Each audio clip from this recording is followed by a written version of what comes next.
بسم اللہ الرحمن الرحیم۔ حضرت اوس بن شداد رضی اللہ تعالیٰ عنہ ارشاد فرماتے ہیں کہ رسول کریم صلی اللہ علیہ وسلم نے ارشاد فرمایا کہ الکیس من دان نفسہ وعمل لما بعد الموت والعاجز من اتبع نفسہ ہواہا وتمنى علی اللہ۔ فرماتے ہیں کہ رسول کریم صلی اللہ علیہ وسلم نے ارشاد فرمایا کہ عقل مند ہے وہ انسان جو اپنے نفس کے لگام اپنے ہاتھ میں رکھے اور اپنی آخرت کی تیاری میں لگا رہے،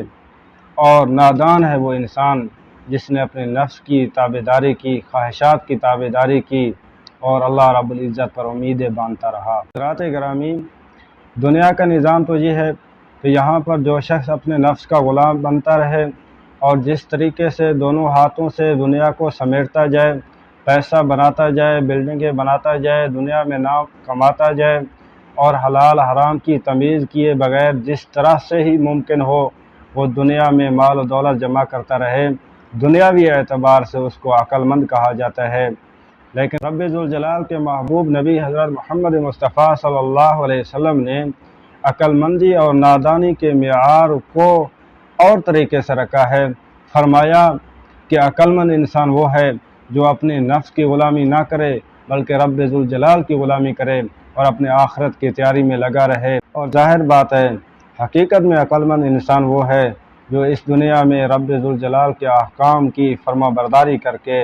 اپنے آخرت کی تیاری میں لگا رہے، کیونکہ وہ لا فانی زندگی ہے اور وہ ہمیشہ کی زندگی ہے، اور اس دنیا کی جو زندگی ہے وہ چند روزہ زندگی ہے۔ اس میں انسان جتنی بھی مال و دولت بنا لے، آخر میں فرعون کی طرح، شداد کی طرح، حامان کی طرح سب کچھ چھوڑ کے چلے جانا ہے۔ اور حضور پاک صلی اللہ علیہ وسلم نے ارشاد فرمایا کہ نادان انسان، بے وقوف انسان وہ کون ہے؟ فرمایا جو اپنے نفس کا غلام بنے اور خواہشات کی پیروی کرے، یعنی اللہ رب العزت کی نافرمانی کرے، معصیت میں مبتلا ہو اور پھر بھی اللہ رب العزت کی طرف امیدیں باندھے۔